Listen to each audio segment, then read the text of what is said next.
turtles. They're So horribly hard. continuing sea life today, we are moving away from fish. There's so much life in the oceans that I thought maybe we can explore some other stuff. So we have, what we're going to do today actually is that Nautilus. That is the one we're going to paint. But before that, we're going to do a little bit of sketching, pencil as well as pen today, a little bit of pen. So in pencil, you can, we can make the octopus, and then we'll make the turtle in pen. And with pen illustration, you can also just paint it a little bit also, because our pens are waterproofing.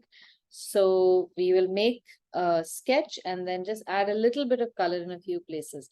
So I wanted to show you how you can make illustrations which are, I wouldn't say quick illustrations, but they are a little casual. They're not very realistic, that you don't have to put in too much of color and layering and whatnot. Just a splash of color here and there can also look really nice. So let me just spotlight or share the images so that I can speak about them a little bit.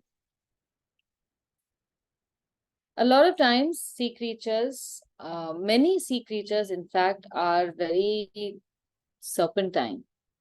They have a lot of flowing lines, and that is really good for two purposes, as opposed to terrestrial animals which have very solid forms.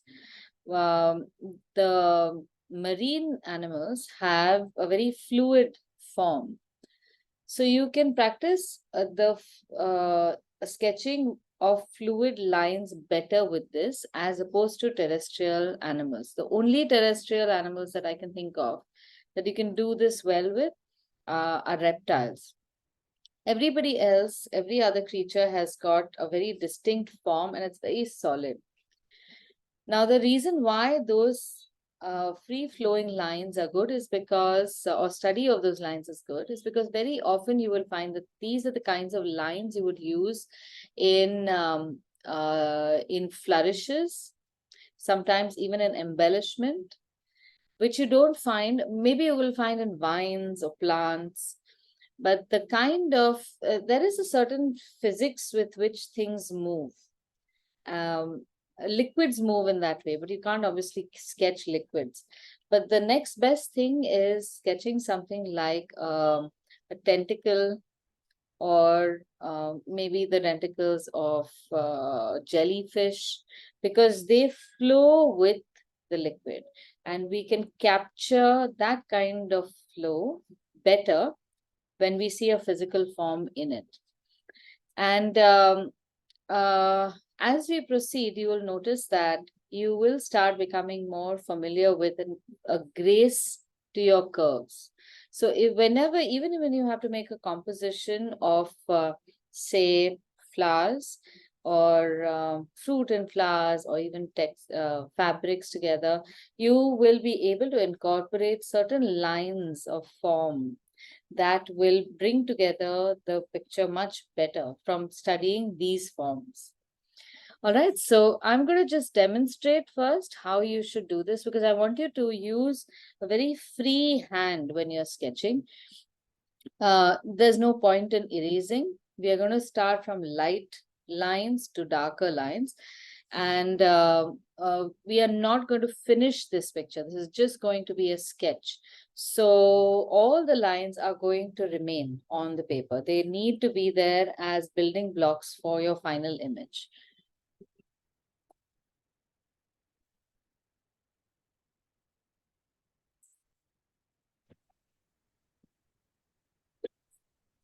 Aditi, I tried this yesterday. Wow, okay, let's see this. Bookmark. This is nice. I tried the resist method. But yeah, maybe didn't get enough contrast in the water, no? No, so tell me, did you use the use masking fluid for this? Yeah, yeah. Okay. No, so yeah, I suppose then if you're going to use masking fluid, the blue of the water needs to probably be even bluer. So like a nice dark patch of blue might Yeah. make it more visible. But I've also Deep. seen artists do a different thing. It's not just the fish, but I think have you also made some lines around the fish for the highlights on the waves or something? I can see some more white in that. Yeah, yeah. Okay, so those lines need to be a lot thinner. Okay, okay. So the right now the thickness of those lines is competing with the thickness that you've achieved in the fish. Fish, right, right. Yeah, so you can use a thinner tool and make those extra lines, and then also make some more lines. And you can make circles for bubbles. Right. You can make what else? Maybe some ripples, Yeah. extended ripples, like a chain of ripples, something like that. But this is a great first attempt. If this is the first time you're using masking fluid, I think this is nice. So So how do I used a zero brush, Aditi, but still the waves turned out a bit thicker, the ripples, than intended. did you make this after you made the fish? Yeah. Okay, so then what has probably happened is that the masking fluid has caked a bit on your brush. So you probably wouldn't be able to make a very thin line anyway. Masking fluid in that sense is quite corrosive. So you need to use a separate set of brushes altogether. And you should also consider using different tools. So think about using something like a toothpick, just the tip of a toothpick to draw those lines. Keep wiping the tip so that it does not build up a residue. That way you can get a nicer, finer line. Often we can also use like a dip pen or something to make those lines so that you can get sharp lines. So we'll Or go with this gouache actually. also, right? Gouache also we can Gouache use. is later, yeah. So that would be paint. And that's a nice idea also. After you finish the watercolor, maybe you can make some marks in gouache or in white color pencil. That can also work. And once I remove the fluid, see how the color just, kind of spread. The That's very watercolor, it strange. just Huh. spreads. I don't know why that should happen really. Because once it's masked, it's masked. It should not go. It changed the texture of the paper. So Oh, when I put it, okay. So then that means you need a different masking fluid or a different paper. Which paper is this? Is this brush this stroke? is a 300 GSM, I think, brush stroke, and even masking fluid is brush. So brush stroke is very fibrous, the paper, and it tends to let go a lot. So try some different papers. Okay. Okay. Okay.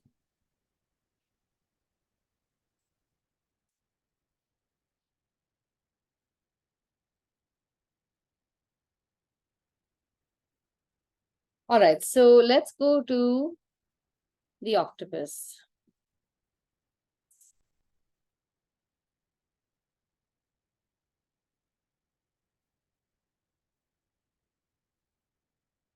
Okay.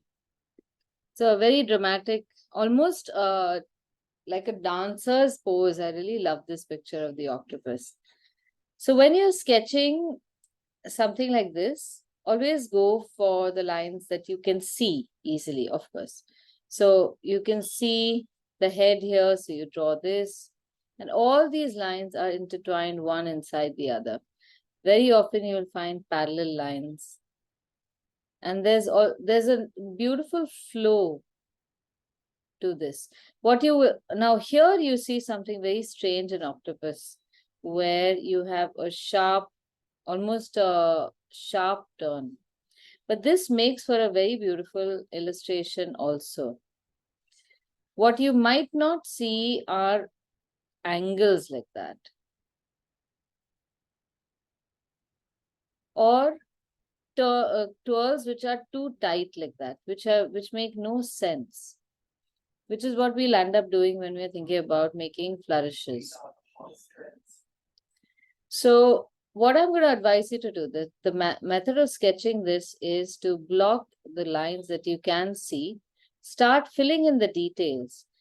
And there will be places like this dark spots where you can't see anything, can't make out the details. Do that last. And just fill that up with shading. So I'm going to show you how to do this. I want you to try sketching this, holding the pencil pretty far so that you get the first lines very, very light. I'm going to be making them a little darker so that you are able to see them. But make yours just about barely visible. So this is my sketch.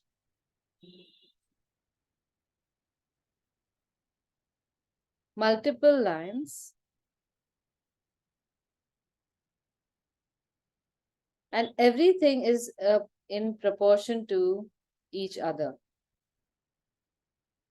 Now at a stage like that, you might feel that it's going nowhere or it's looking rather messy.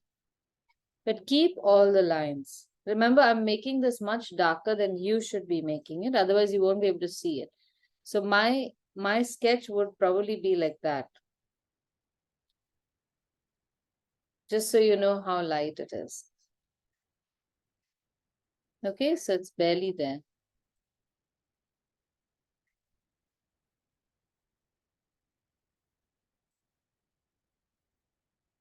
Now, as you get into the illustration, you start becoming more confident with what you have drawn. How do you become sure of what you've drawn? Look at the shape of the octopus's head. Look at the shape of the eye. And then you know that, okay, this has worked. What is the size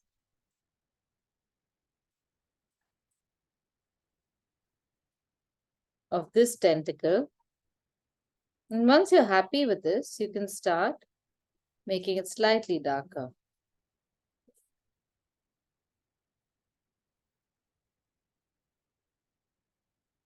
Now, with respect to the head, how large is the tentacle? Now, I've not drawn the suckers, but I will draw those in a bit.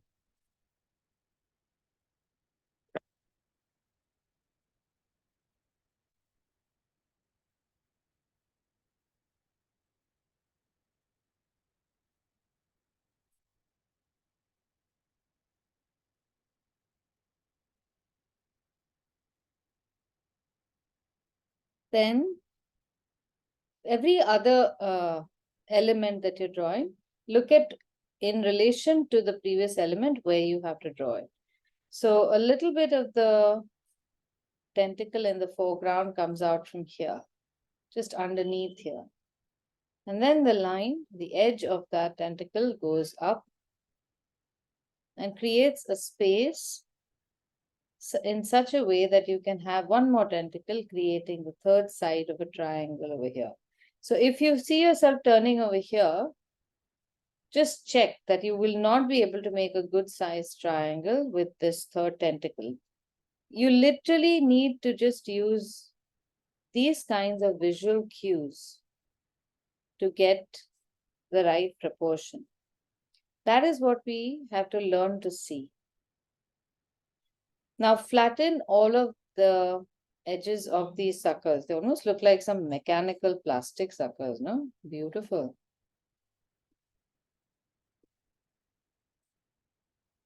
And then you'll notice that just like a ribbon, it folds into itself.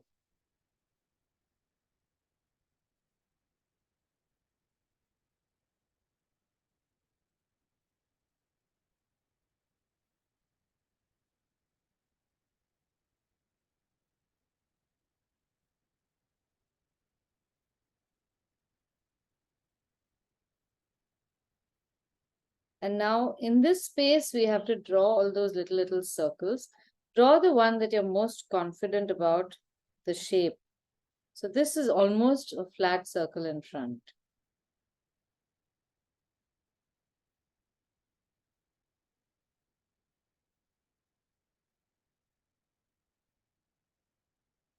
2, 3, 4. Then the circles start becoming flat, and in fact, over here, they almost become like a line.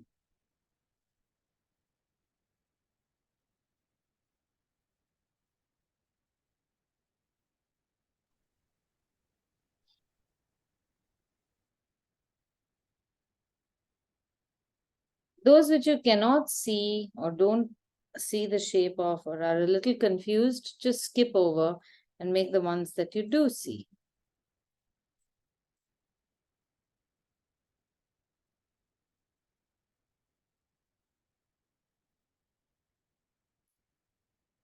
On this side, the suckers are not circular, so they are a shape like that. You have two lines like that. It's almost like a bottle, the mouth of a bottle. So that's the kind of shape we're going to make.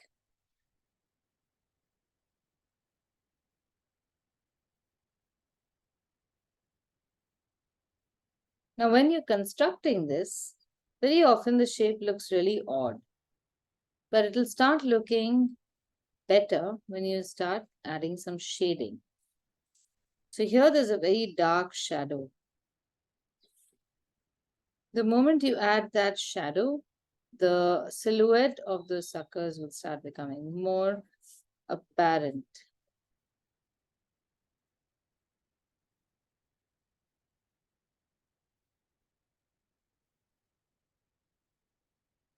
The shading over here also needs to be a little textured. So go back and forth, be a little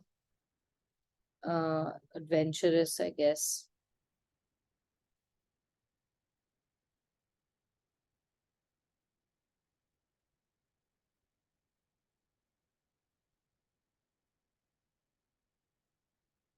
To make these suckers look 3D, just notice how there's another circle inside that aligns a little closer to one side or another, and that makes the object look 3D.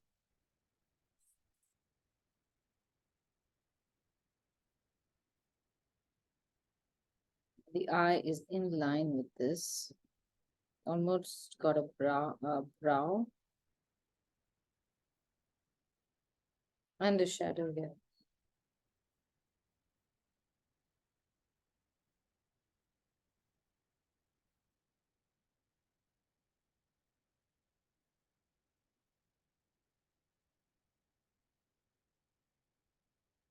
Can you imagine how botanists might have drawn these pictures before photography? So sit in front of the creature for hours and sketch its nuances. My God, must have been fun. I'm sure some of them must have been dead. Otherwise, to manage to sketch anything which is moving around so much. Of course, that is true too.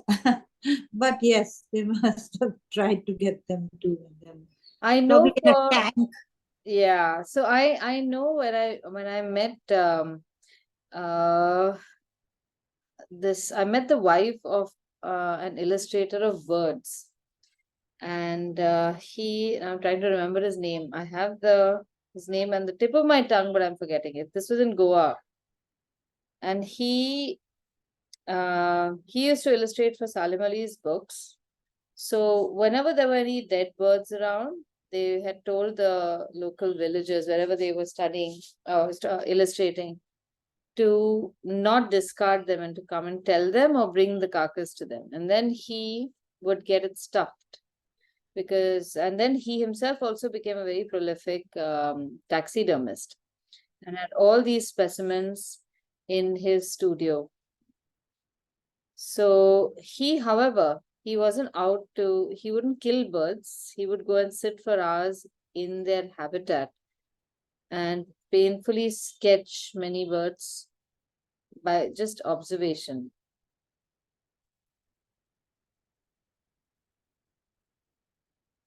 So he'd be gone for days, his wife would tell me. And then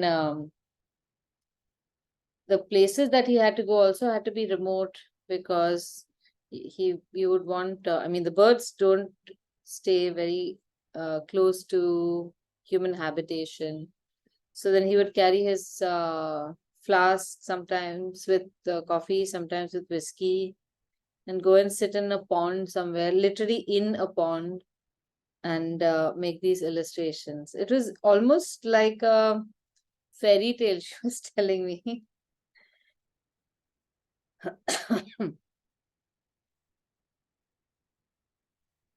Now, in places like that, just around the corner of this body and all, these are the things that you look for. Is the shape of this silhouette the similar to each other? Because here we see one tentacle, but it's merging with the tentacle in the back.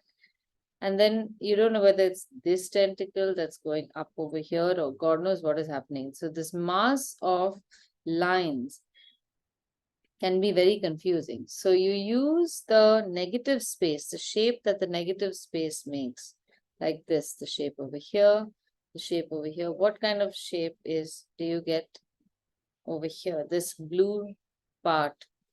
And use that as a cue to decide whether or not you're on the right track.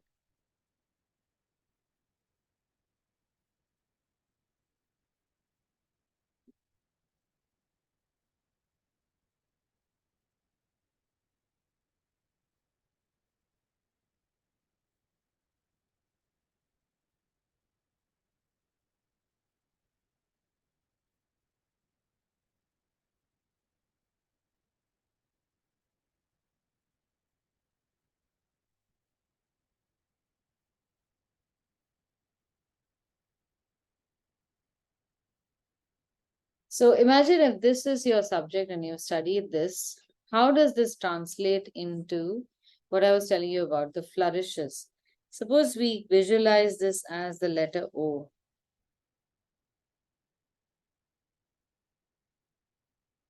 You can make it more oval than circle. Give it some thickness on the sides. Make it thin in the center. And then we can use a little bit of these curves and curls to decorate the oval.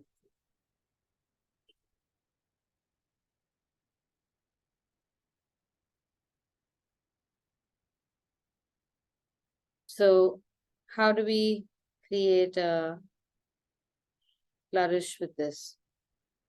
We have this important one here.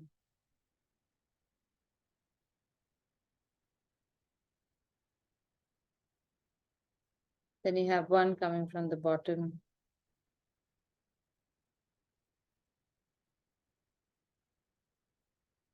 Then you have another one coming from here.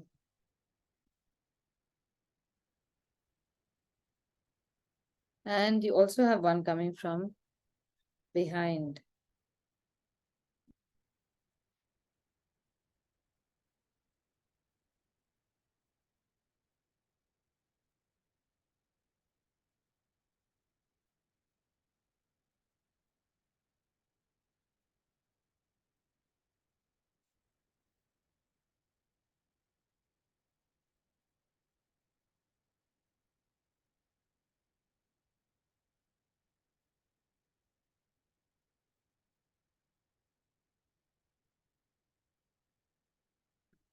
It's repeating.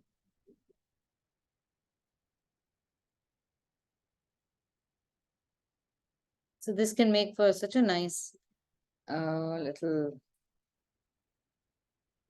flourished O. Sorry, see, this shape is very beautiful. Quite like it.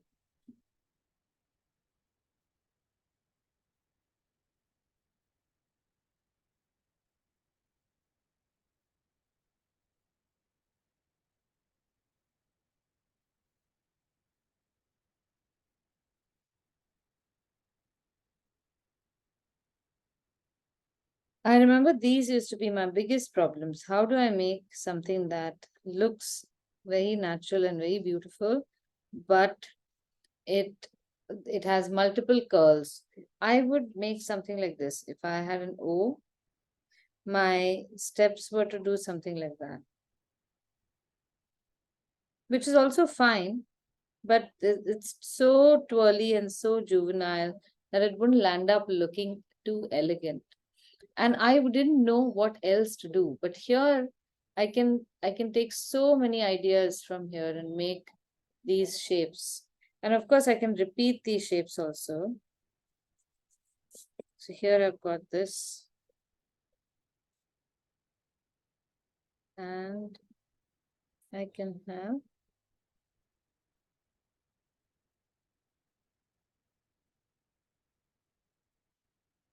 things like that sticking out. So it becomes a little more balanced. All right. How are your octopuses looking? If everything's clear here, then, oh, 1 minute. I just wanted to show you the dark part. So yeah, it's the same process. Figure out the dark parts, the ones that you cannot see any details in. And in the end, you can just fill that section up dark. Make it the darkest that you can. You could fill it with texture. You could fill it with line, as long as it's dark. And remember to let the silhouette of the shapes that you can see be visible.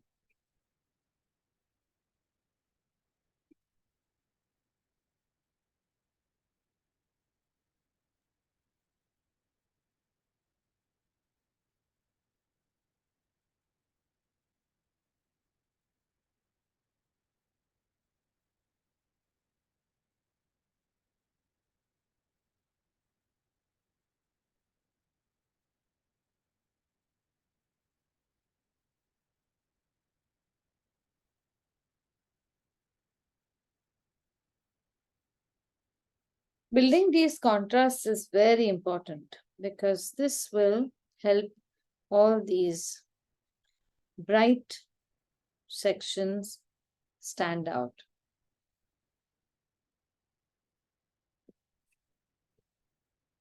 Okay, is everyone comfortable with this sketching? Do you have any questions? So I can help you out with this and we can move to the turtle.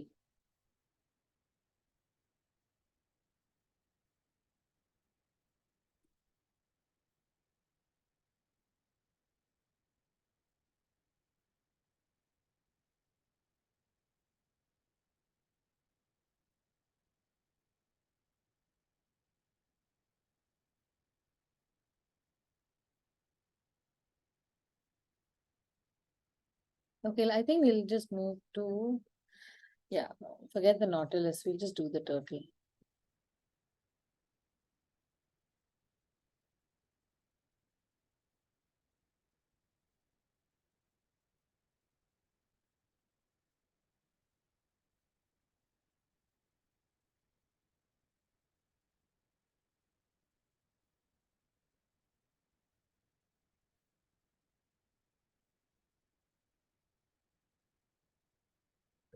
Shall we attempt the turtle now? Everyone is okay with this? Okay. Or do you want to spend more time on the sketch? Yeah, just 5 more minutes. Yeah, okay. All right, not a problem.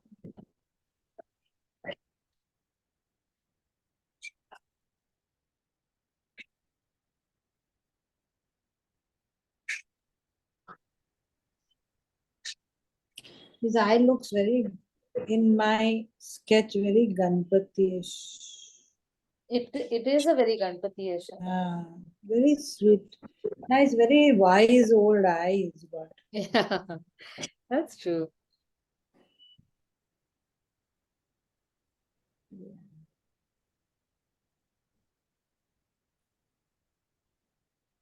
Did you see any peculiar shapes in this that you were able to draw, or shapes that you weren't able to draw? Do you have any of those kinds of problems?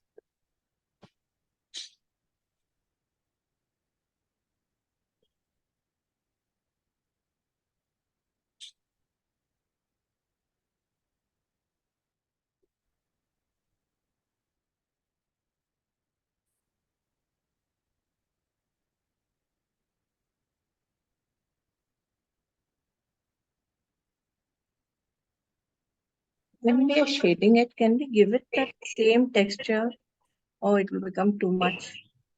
No, you can try to give the same texture. Why not? In fact, you could create these little circular shapes also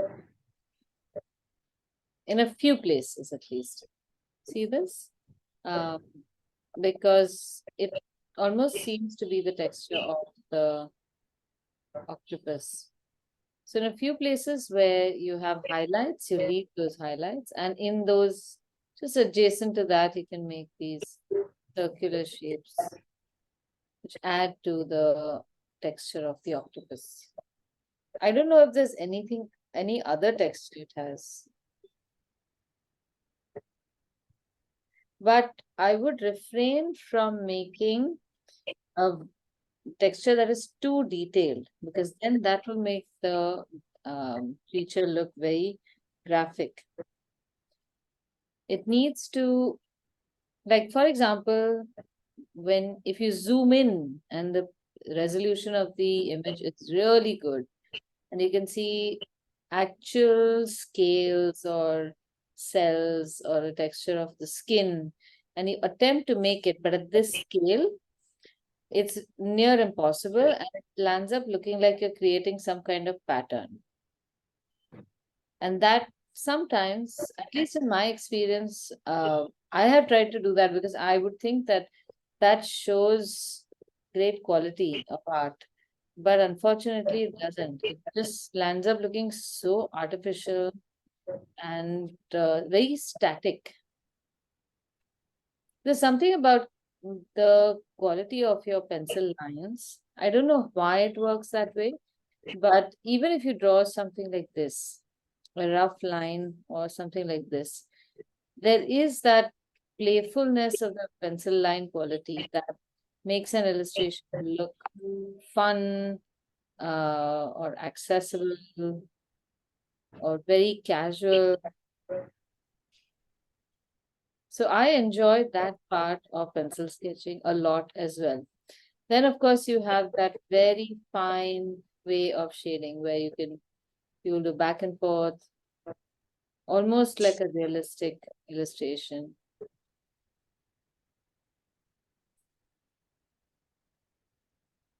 Do things like these. So this also is lovely, and this will take a lot of time.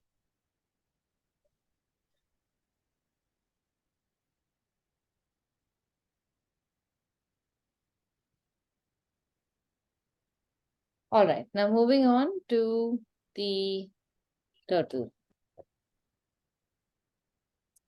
The best part of the turtle is the scale texture on its face and on its flippers.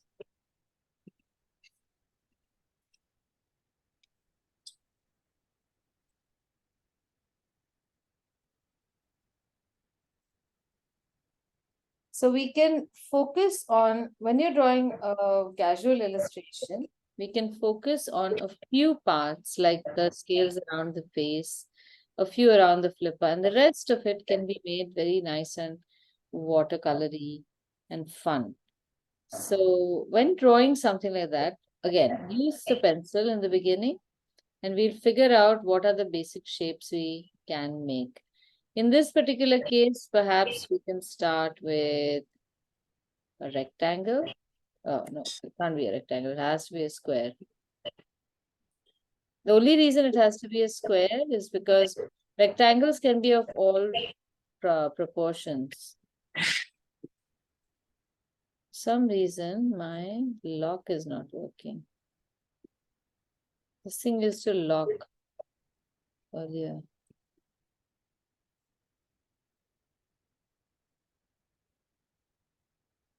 So now I can no longer tell whether I'm making a square or not.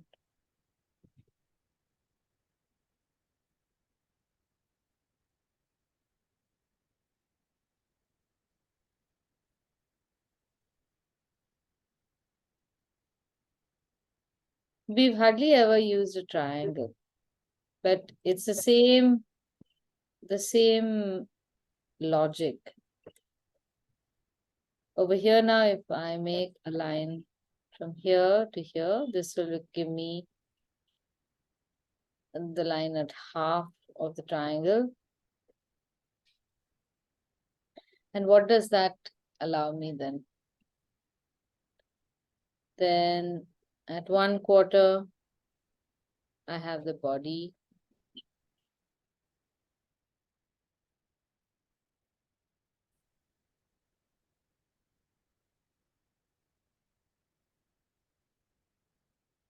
Then again over here, maybe if I break this down, at what point does the shell curve and up to what point does it come? So it comes to maybe 1/4 or something. Can you see these measurements? I'm just going ahead and making a very ad hoc grid of my own. And I find that there are a lot of advantages in this because you can make a grid based on the object that you are trying to make. Let me share this image with you and let me know if it helps you to make a sketch of the turtle.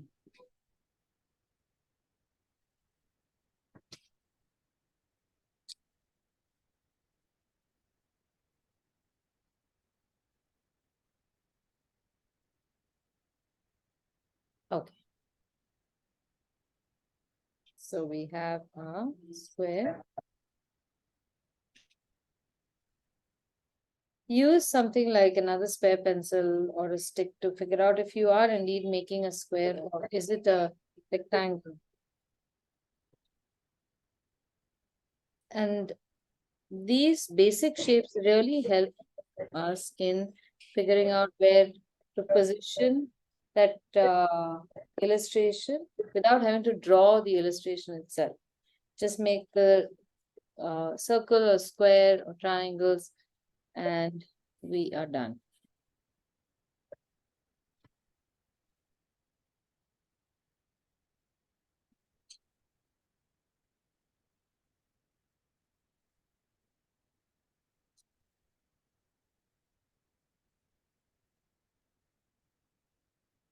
So in this space now, I'm going to draw the turtle somewhere over here. The back of the turtle comes somewhere here, goes through just above 1/4, comes and meets this line here. Then you have the shell. Now make the shell look like it is pretty much just like a snaking line. There are some details here which we'll come to once we move to the real picture.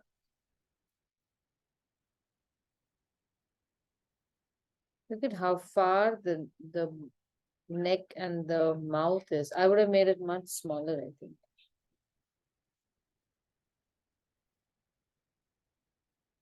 Are you able to see the turtle in these proportions?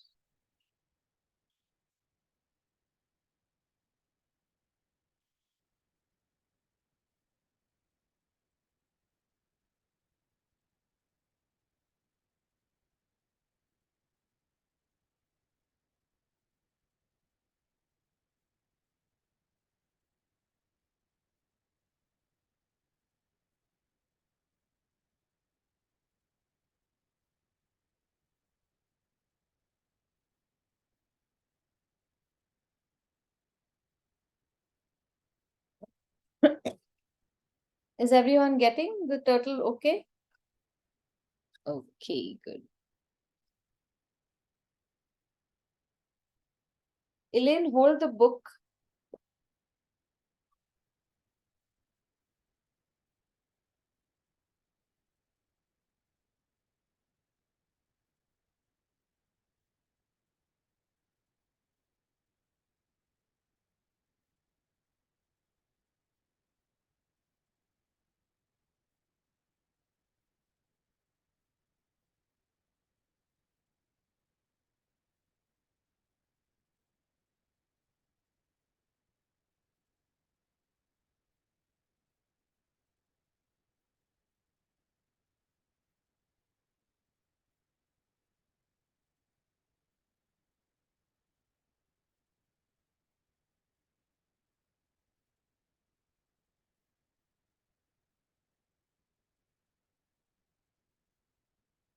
Now, once you've finished this part, now you can look at the actual image and make the details.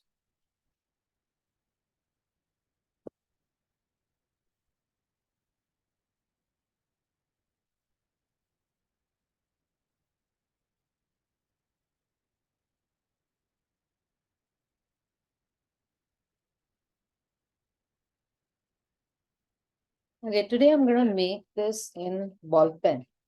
I happen to have just a plain regular ball pen. So I'm not using the micron pens, thick or thin, but you are free to use it. I just want to see how this works as well. I think my proportions are a little off. I don't know how, but they're off.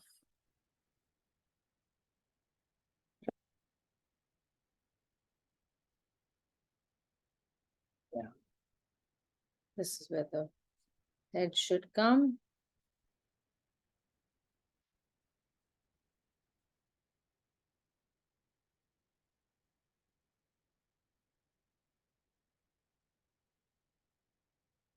Okay. I'm going to start with the sketch. So I want you to make very sketchy lines in pen. Make the face last. Don't make that first. Now I'm making short lines as I go ahead because I'm not sure of the line, but I'm not going back and forth in the same place. I'll make this line. If I'm unsure, I'll make another one. Keep building the line ahead.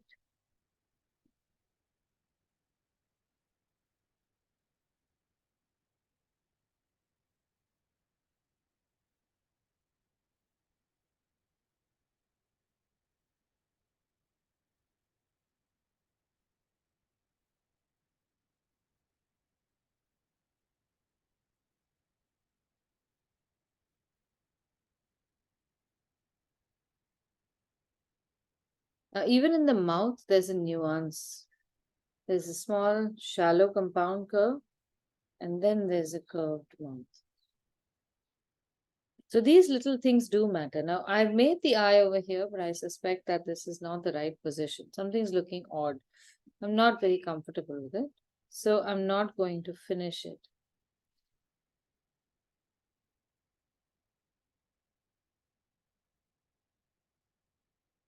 Now I'm going to start making all the textures.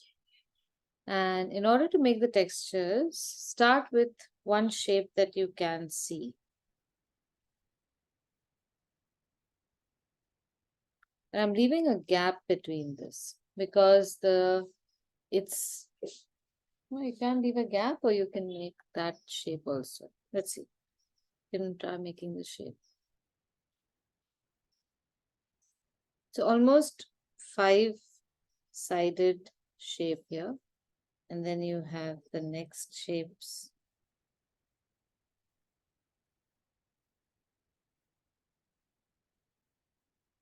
We can make many of these shapes very precise, but let's try to make them sketchy.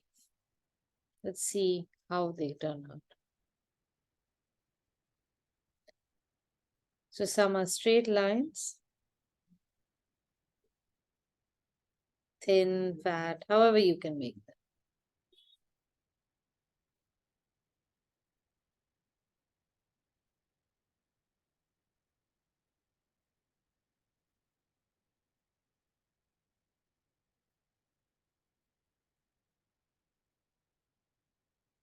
And just pay attention to the sizes of these scales.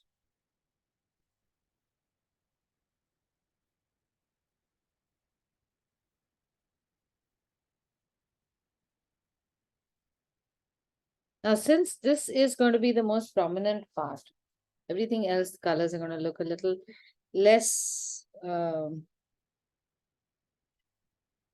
active. Pay more attention to building this texture.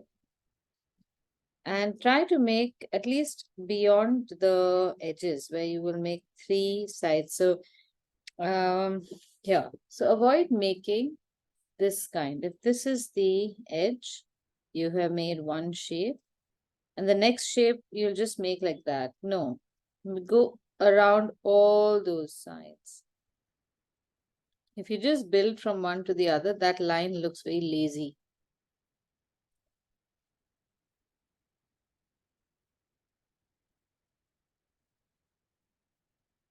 And as you can see, some of these shapes are going to change and look very distinct, distinctly different. Let them. And that's a good thing. That is what will make your picture look more believable.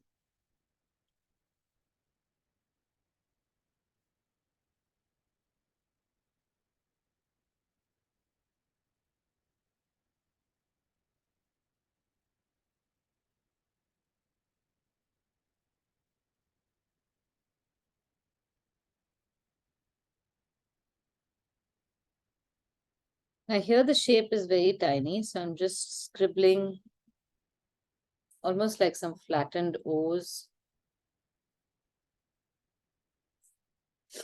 till I come to the head. It almost seems to have a beak.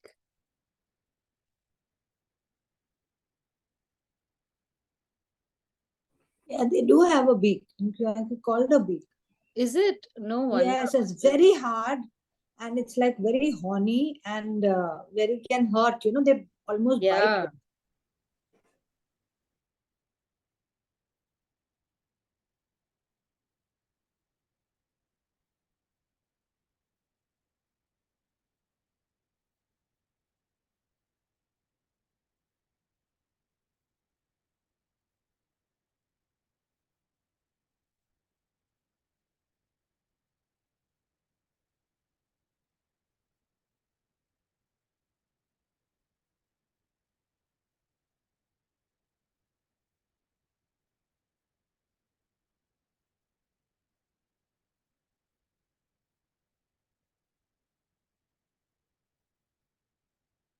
So just notice how the shape of the scales makes a curved edge with the big scales, and then rapidly it extends into these tiny shapes.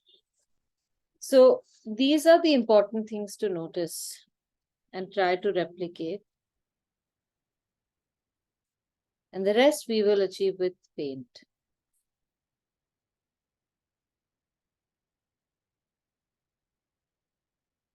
Now here, for example, how do we start making the shells on the back, the scales on the back? Look for cues. Somewhere where you have a bend, you will have one line going straight up. Okay, you got that. And then one line going sideways, almost like a 9 o'clock. And then you have a line touching the two. That's the beginning. Then at this point, you have a very narrow line going up and then comes down and comes right up to where, again, the edge of the shell goes up a little bit to accommodate the flipper. And there a line will come down. A lot of these things, I'm sure, are constructed because this has allowed the organism to live its best possible existence. So the cues are quite easy to spot.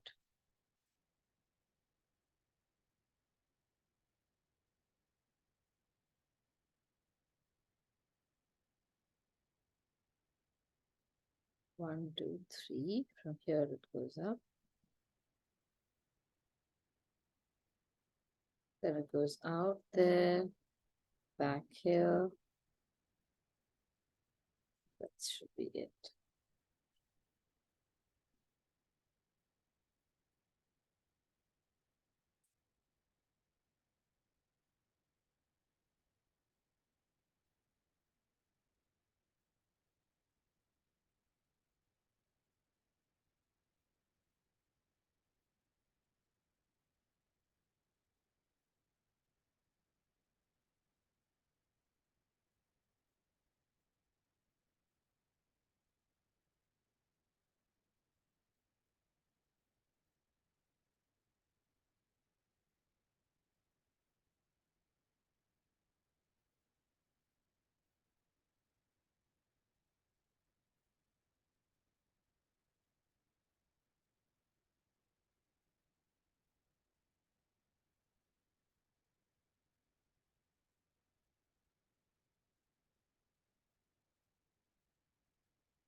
How's everyone doing?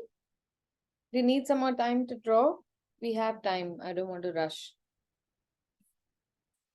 Areva, not bad. Hi, Elaine. How are you happy with it? Yes, quite happy, though he looks as if he's dying to get out of this box. Rather an angry looking turtle. Oh, yeah. Yeah. Very nice, Jairita. That's looking good too. Very good. See, I think with the pen, was it a little easier with the pen? Isn't that strange? One would think that pencil might be easy. But we drew it with a pencil first, na? If you had said straight away with the pen, then I would have been a little That's true. shaky. Yeah, that's true too. I think But- it's not Amulya. Who's the girl in Dubai Alisha. Alicia. who was used to be in our class? Yeah, Alicia. Alicia. She always said that now I've learned how to draw straight away with a pen because of your teaching. I still haven't got there. But what we did was just the basic grid.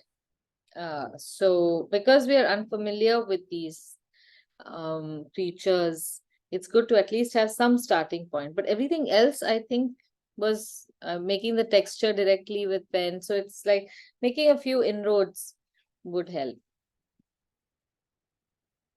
All right, now for coloring. So today, for this coloring, we'll do a little bit of splashing around and some washes and everything. So the stuff that is normally scary, colors merging into each other, we're just going to let that happen.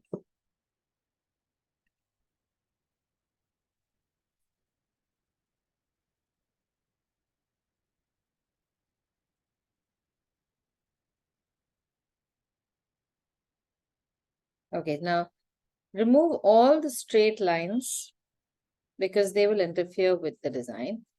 And if you've got any excess lines, remove those as well. But if it's just the base lines you made for the drawing, you can keep them. That won't matter.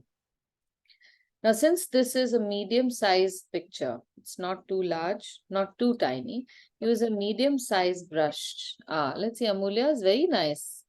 You made both in pen? Aha. Yeah, it's looking Just the very cute, very cute.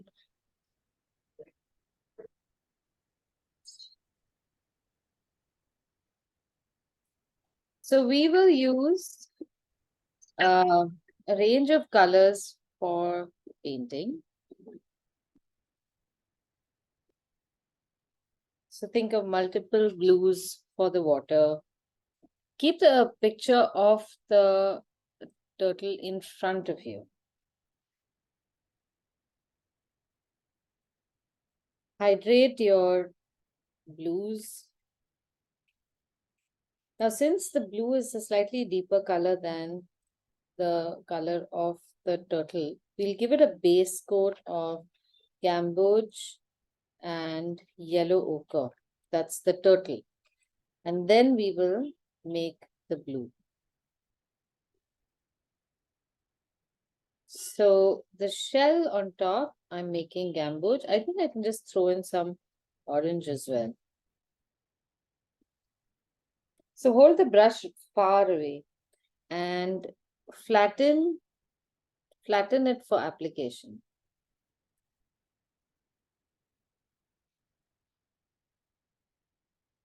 Instead of holding it like this. So it'll have a few light colors here and there, a few dark colors.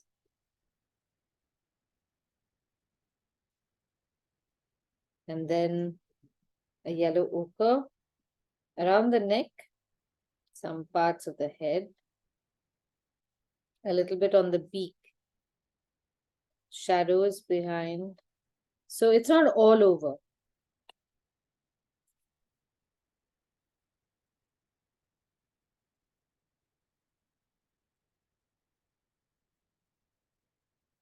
Maintain a little bit of highlight on the shoulder.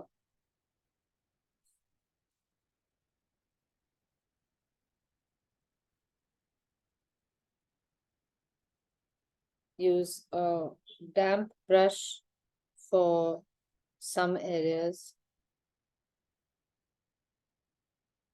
I've kept a highlight here as well. And a little gamboge in this yellow ochre for a bright front.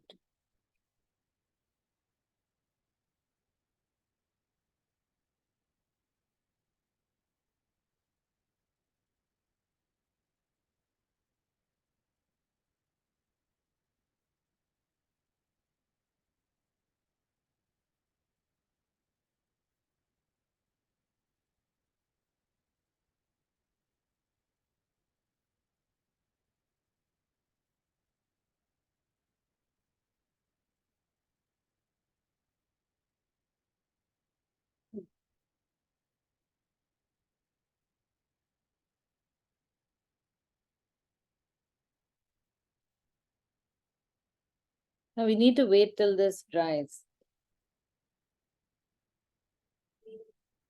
Or you can start making some application like a deep color like this. So it's yellow ochre, black, ultramarine blue. That gives a greenish brown color, which I'm going to apply around the eye. So this application, remember, I'll show you the shade. I have a color that's translucent like that. And then if I wipe it on a rag, I continue to have the same shade, but it's much lighter. Can you see? So whatever color you make, sometimes you need a deep shade and sometimes you need a lighter shade. And I use a combination of the two. So in this particular case now, I can use a combination of the lighter and the darker to make a few strokes over here for the scales on the neck. And I can do this while the color is semi-dry. They're just lines.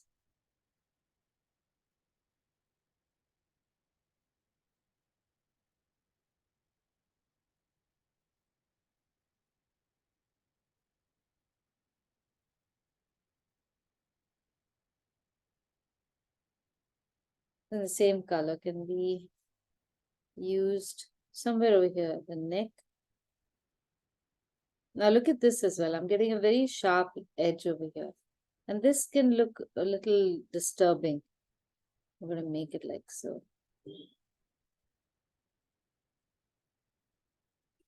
So I can leave it like that because it's after all just an illustration, or again, wipe the brush. So there's a residue of the color left. Use that and just blend it. Now here the trick is don't go back and forth. Just one stroke should be enough.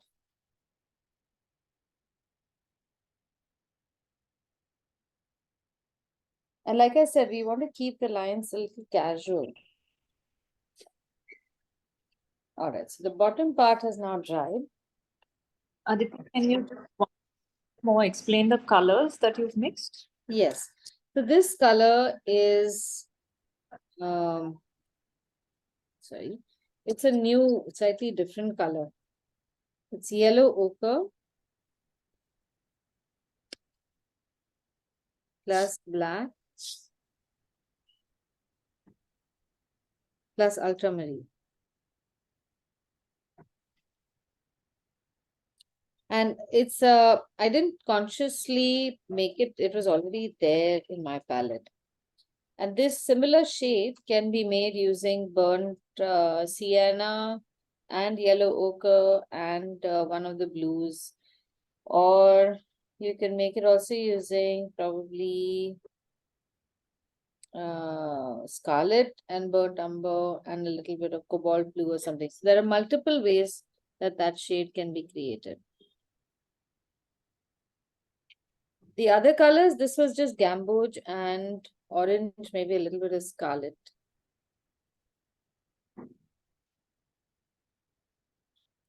Now, first things first, I'm going to make the water. You can make it with a bigger brush also, but I think this brush is also fine. So here I'm going to put a little watery cerulean blue.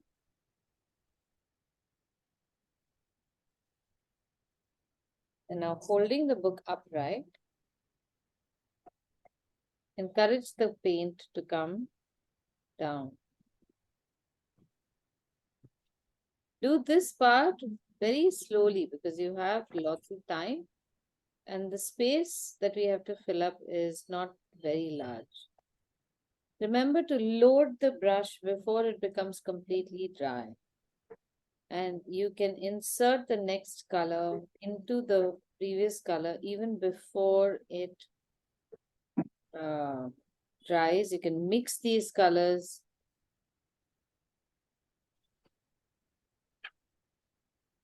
You don't have to wash the brush. Just match the consistency. So the aim over here is to just get the color to stain the paper.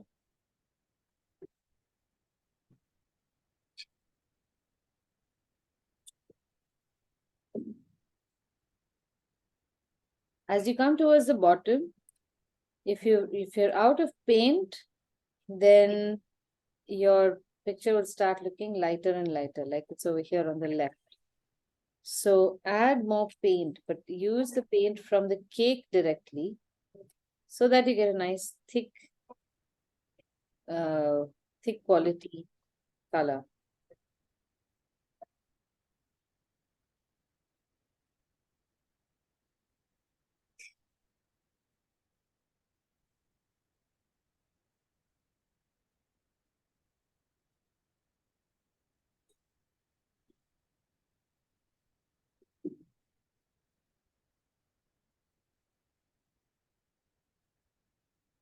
Now, even in this triangle over here, I'm making the same thing so that it looks like it's part of the same ocean. And on the top, I'm just going to use a cerulean blue because it's such a tiny space.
Okay, now at this point, we can also add a little bit of these blues to the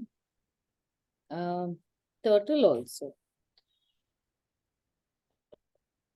So a little light cerulean blue along this edge will look good.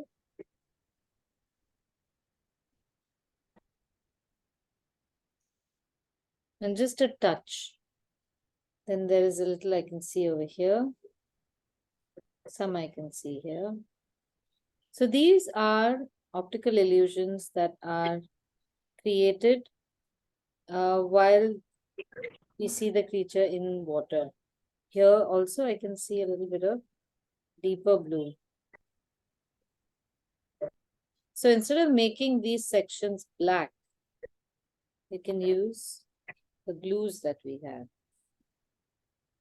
And because of the yellow ochre, it will look slightly green, but it will also look dark.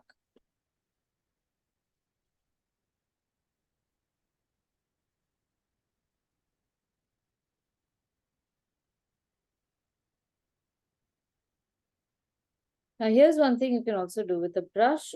Also you can draw some parts.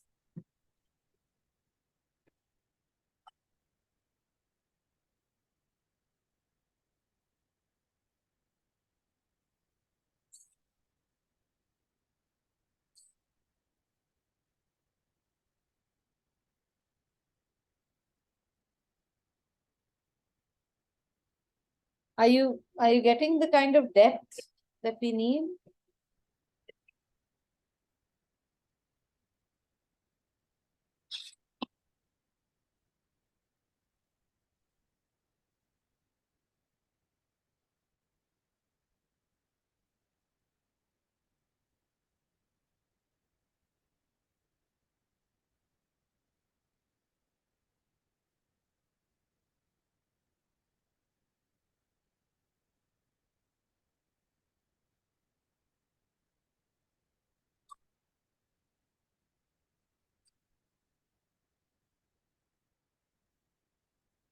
Now for the lovely texture they have on the shell, we'll use orange, scarlet, and a little bit of maybe burnt sienna. And just apply those colors and pull them into straight lines outward. They don't have to be 100% accurate. Make some with fatter brushes and then make some with thinner brushes. So you get a range of lines.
Now, to understand the pattern, here it helps to have multiple pictures of the turtle.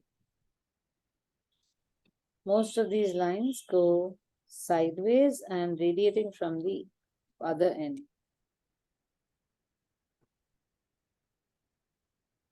This in the center also radiates from that side.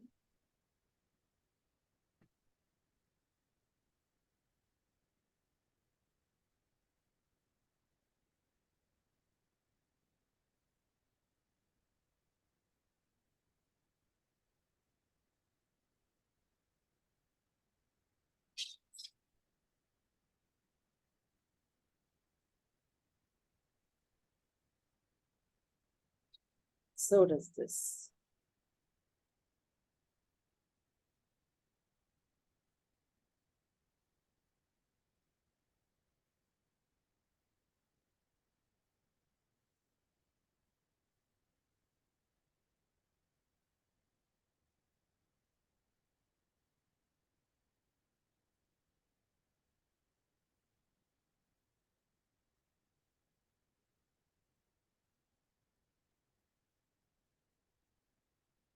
So our turtle is going to look a little brighter than expected. Here the colors are mostly along the top edge. So again, a little bit of yellow ochre, orange, scarlet. Press the brush down.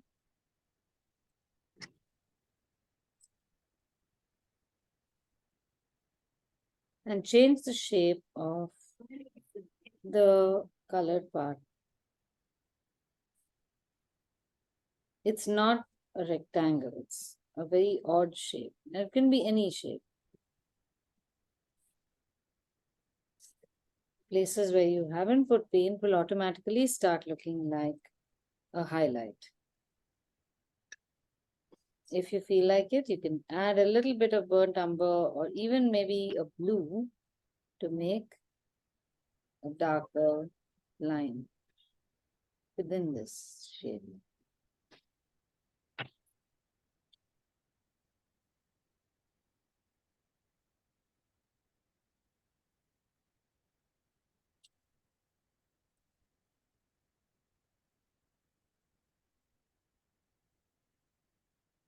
Now finally you can make this color again with black, ultramarine blue or cobalt blue and yellow ochre.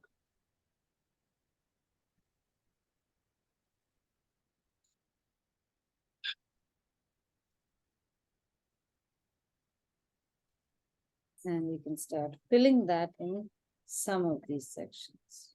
Now, when you're filling this, leave a gap between some of these sections, some of the scales.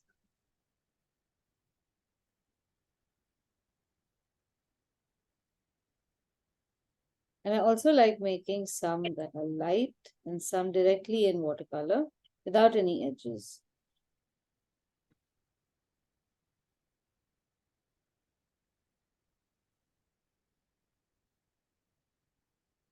And as you will move from the back towards the front, the color will change. It will become slightly lighter, and then towards the front, it's almost like a golden yellow, like an ochre color.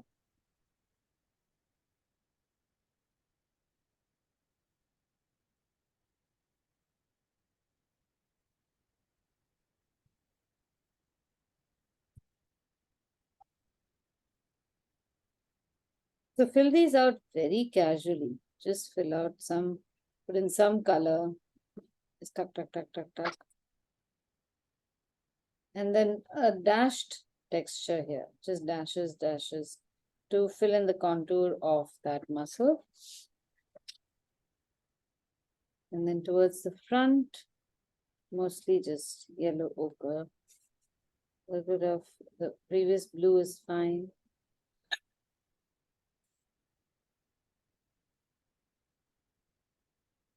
At any rate, don't fill it like a very refined painting.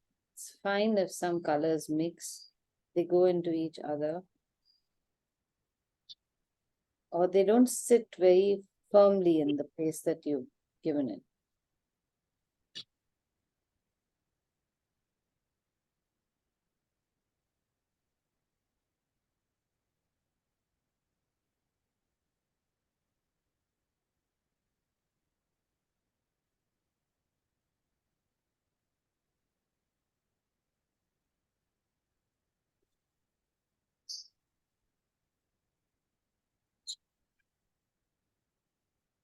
Use the tiny brush to make more textures and more concentrated along the edge.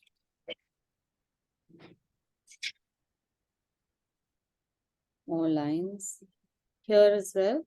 Now here, if you want, you can spend a little more time and color right in the center, or leave one edge blank, one edge of the scales blank.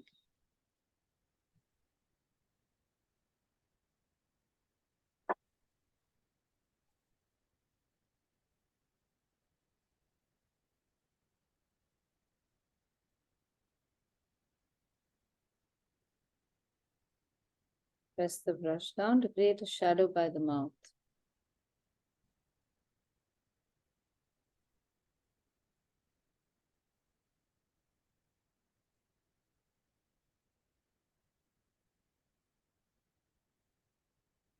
Okay, how's everyone doing? I've deliberately moved very fast because I'm hoping all of you also move a little fast.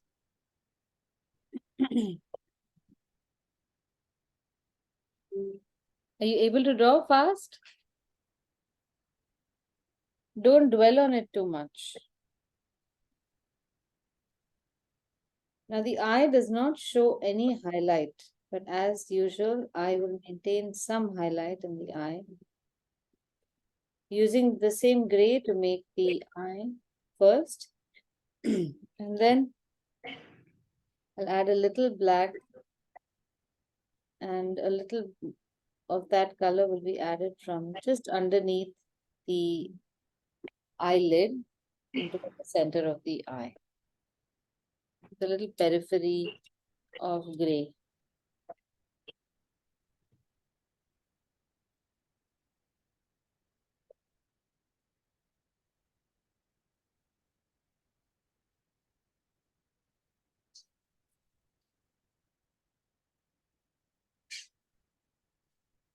So we've finished this sketch in about 45 minutes.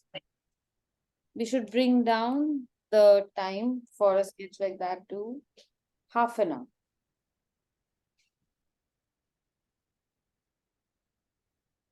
So look for things that have a texture, some kind of color and texture mix. Now, this would be a color texture rather than a texture itself. Here you have a structural texture and a color texture. So there's slight difference.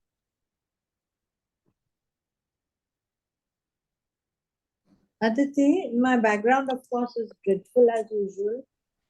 Let me All check. patchy and stripy, and as usual with the wash. But and there's some very dark places which I could have Yeah, painted. I think there's too much paint, Elaine, but is it wet right now? Is it going to dry? The background is dry. Only the shell and the mouth is still Okay. wet. But Okay, otherwise, okay. So I can recommend that when you are taking your color, why don't you take it on the palette and just swirl it around a little bit and test it on a paper to see how much pigment you have. When we pick up paint from the cakes, it's very concentrated. And I think we often pick up 3-4 times as much pigment as we actually need, especially for washes, it goes down to even a 10th. So maybe it's just a matter of testing how much pigment you have. In time, you will know, because see, the other side of it is you don't have adequate pigment, you have too much water. Or you have pigment, but you still have too much water. So then you land up leaving puddles. So it's a matter of just adjusting a little bit from this side, adjusting a little bit from that side.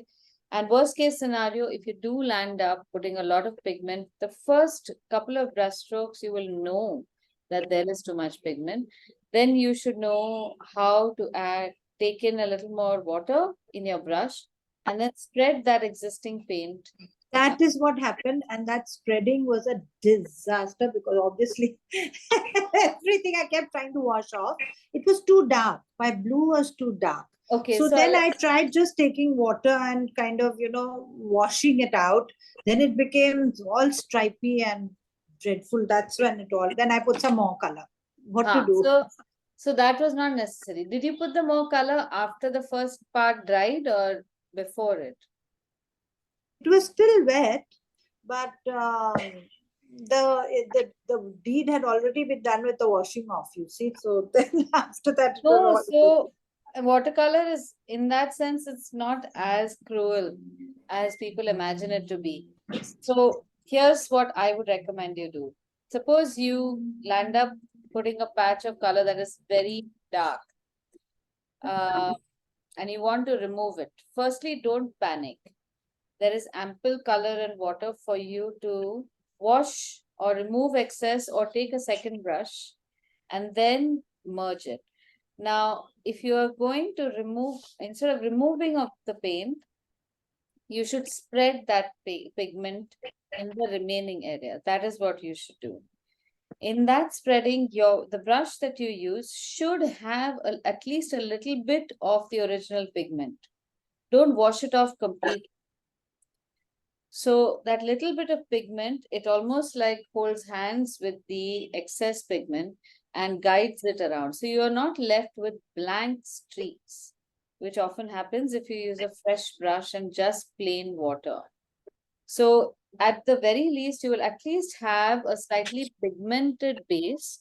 In some areas, some of the additional pigment will create darker patches, but it won't be blank. Can I just show this to you quickly? Because I think this is a very typical problem and frequent problem. Yes, yes, yes. My washes are always a frequent problem. Can you also show the waves, like the top of the water, where that reflection is coming and there are ripples, sort of? That effect. So, wait, let me see what. Right. Okay. Let me see if I can show you in this. So I'm going to make a color patch around this octopus.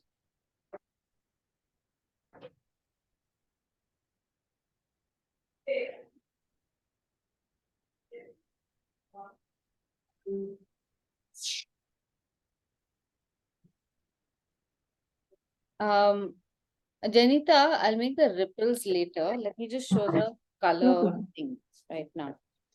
So firstly, if you've got so much area on top, that should be the base. So I'm going to start upside down because here I need to put in a detailed amount. I can't have water rushing over there. So if I start with a very thick paint,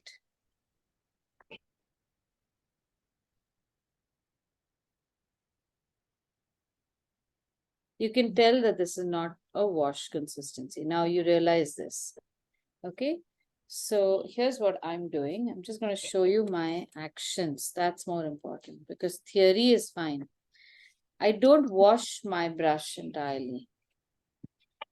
Okay. I'm going to take excess paint, just a little bit of water and wash away some of my pigment.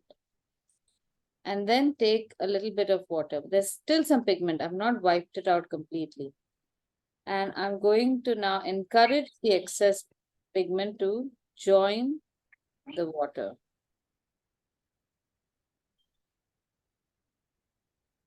And I'll keep doing that, just taking a little bit at a time. So if you take too much and you try to wash it off, then you're going to be in a heap of trouble. By now, your pigment has become wash consistency. And beyond this now, I can keep adding a secondary color and add to this. Now, suppose I feel this is also too wet and I wash this completely. A classic mistake people do is take the brush from the water container directly over here, which is terrible news. So this is what starts happening. You get this whole puddle effect. Yeah, absolutely. So the color which was staying very okay, just a little dark, doesn't know what to do. There's too much of action happening over here. Now, and then I stroke it down from the top and then the whole thing becomes tricky. So don't worry. Never do this. Okay. Okay. So at this point, you can just pick up the paint with a damp brush and make horizontal strokes, but not like you are washing it up. Just picking it up is different from washing. Now there is still a lot of pigment here. So I'm going to now use wet on wet, and I'm just going to hope and pray that this spreads okay. Because as long as our paper is wet, it is happy to take in pigment and soak it. But there is going to be a cloud where the water was applied.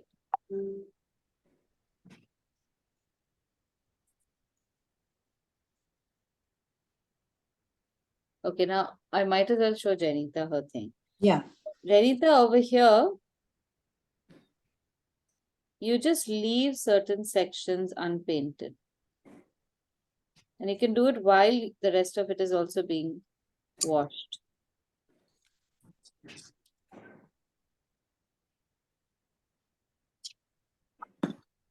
You just leave it blank.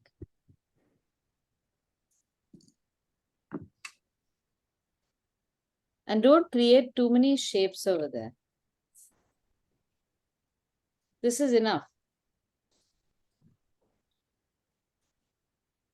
Now I'm moving from here through all these ripples to the right. And I'm going to turn the book around and continue my wash down this side, which is also a good idea to do. You don't have to make a wash from both sides.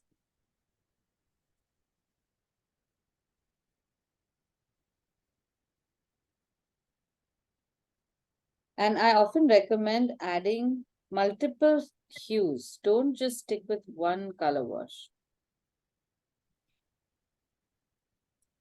Watercolor works very well when there are more than one shade interacting with each other.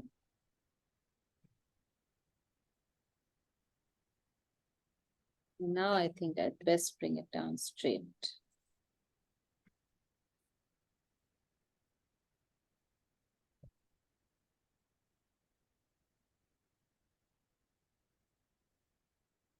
Now the last problem area is ending a wash. When you come towards the bottom, you do all of this. How much pigment should you have over here? If you run out of pigment, instead of taking new pigment, just take a spot of water and just extend this. Otherwise, with that water, just a little more pigment and you should be done. Now the octopus is looking more Ganpati-like, no? Very much. He's really a nice curled up. Cute. Okay, now to support these waves, you should also have some shadows. Okay. And these shadows can be made with some brush manipulation. So just a little bit of darkness. So they make sense.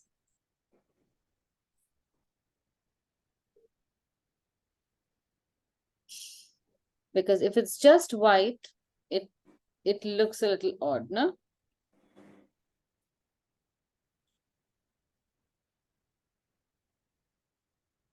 So we'll be doing this part in the last class, which I think was today is the 15th, so it'll be the 29th. We'll have one class on the 22nd, during which time we're going to make seashells. Okay. Or what are they called? 29th, I may not be there for class.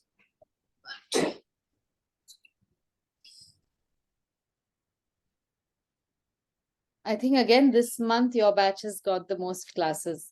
Yeah, 29th I may not be here. We are out of town, but I'll follow up if I can later. Okay. But now what I'll do is I'm going to do exactly what you did. I've got the background of the gun, this octopus, and I'm going to try that blue. Ganpati octopus, yeah. Yeah. Okay. Try it. So just don't panic and don't try to wash it. It's okay. One part dark and then it can become lighter. Oh, even Amulya's has become pretty dark. Let's see. Amulya. Yeah, excess pigment.